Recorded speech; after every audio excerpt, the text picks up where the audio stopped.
y'all, welcome to my kitchen. Tonight I want to make for you my version of goulash. This is my dad's absolute favorite thing that I make. He lives in Pennsylvania and I live in Alabama, and so when he and my mom come to visit, this is a request that he has every time. So I'm making this in his honor tonight. This is a great, simple, one-pot recipe that if you have been at work all day, it's not really that long to put together, and it's very delicious. Let me tell you what's going to go in this recipe. Now you're going to take a pound or a little over a pound of hamburger meat. You're going to do a half a cup of chopped onion. You're going to do 8 ounces of elbow macaroni. You're going to have Worcestershire sauce, parsley flakes, garlic salt, salt and pepper to taste. Then I'm going to do 1 can, 15 ounces of tomato sauce. Now, I have some homegrown tomato sauce that my parents put up from their garden every year. This is a combination of tomato, onion, and green pepper. So if you don't have the fortune of having someone that cans tomatoes for you, you can use actually 2 cans of the tomato sauce. Now, I've been making this recipe for over 25 years, and it's one of those things where I kind of know how it's supposed to look as I'm cooking it. So we may or may not need to add another can of tomato sauce. Once we get it started at the stove, I'll let you know if we need to add another one. Of course, I always put in the directions under the video how to put this together and all the ingredients that goes in it. So once we get it all done, then I'll have it there for you. So next, we're gonna go over to the stove and show you how we start this. Okay, y'all, we're all over at the stove. I went ahead and boiled my elbow macaroni a minute less than what the package directions said, because once we get the hamburger meat and everything else in it, it's gonna cook a little bit more in the dish. So we're going to go ahead and put in our hamburger meat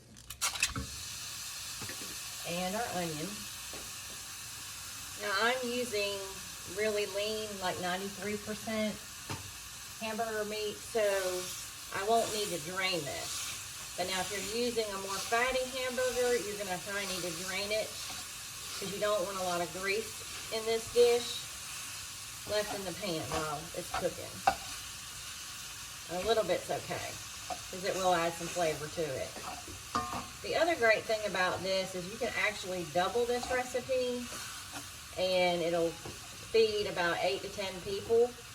Or if you just like this kind of thing, it actually freezes up really nicely. But it's one of the, and it's also very good leftover, because as the longer it sits, the more the flavors kind of gel together, and it just is a good leftover. So if you have it for lunch the next day or dinner later on in the week, if you want to make double the recipe, it'll make you a couple of meals for sure. Now I just use a basic recipe for this. There's all kind of variations you can do if you wanted to spice it up and put some hot sauce in it, or some kind of jalapeno peppers and make it more spicy. You certainly can. Like I said, our family just kind of likes the classic recipe, and there's not a whole lot of ingredients, which is a nice thing, because most of these things you should have on hand in your pantry, and it's nothing, strange as far as, different spices. Most people have all these, so you should have all this in your pantry. But, okay, as we're going to brown the hamburger meat, I'm going to go ahead and add in some of our spices. And then once I add back in the pasta, I'll add more to it as well. So let's go ahead and add in some garlic salt. And this is just a taste. There's no exact measurement. Depending on how much you like of any given spice is really going to be what you want to add to this. And obviously, if you have a lot more meat, you're going to have to put a lot more in. I mean, that's pretty much a given. All right, I'm going to put some salt in it as well. And as I cook my hamburger meat, I do like to try to chop it up so it's small pieces. That's just how I like it. I don't like mine super chunky. You're going to cook this over a medium to a medium high heat. And basically you're just wanting to brown your meat. You don't want to burn it. And once you get your onions soft, you can use dried onions in this if you don't have a fresh onion. So that's another time saver. If you don't, if you have everything else besides the onion and you have dried onions in your pantry, you can use those. And it's just as good. I just happen to have a fresh onion on hand, so that's why I'm using that tonight. But we're going to serve this tonight with a green salad. I actually have a really good salad recipe on a prior video that has a homemade raspberry vinaigrette dressing that's delicious, that goes really good with this, and just some crusty bread, and you have a meal. All right, let me add in the Worcestershire sauce. There again, you just kind of add it into taste. Just give it a few splashes. And once we get this about done, we're going to put in our pasta in a minute. Alright, yeah, you can see there is a little bit of grease in there. That's okay. You don't want much more than that though, because you don't want a greasy goulash.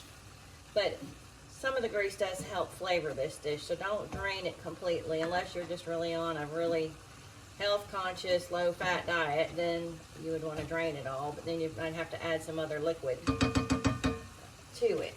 All right, now I'm going to add in our homemade tomato sauce. Has the peppers and onions in it. Like I said, if you don't have this, that's fine.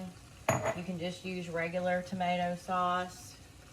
Turn my heat down here a little. I'm going to let this cook in here for just a minute. But this is an easy, one-pot, delicious meal. Like I said, that you can, if you have company coming over, or your family's coming over for dinner, you can actually make this, earlier in the day or like an hour ahead. And that way you can visit with people and there's not a lot of cleanup afterwards, which is always good, because if you're wanting to visit with people and catch up on their day or their week or however long it's been since you've seen them, you don't want to be in the kitchen for, an hour after washing dishes and loading them in your dishwasher or whatever the case is. So, all right, now I'm going to add in the pasta. Turn this back up a little bit.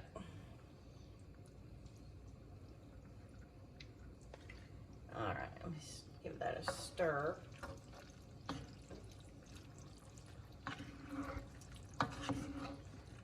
Now, and then we're going to add in our other can of tomato sauce. I have a can over there on standby because I might need it.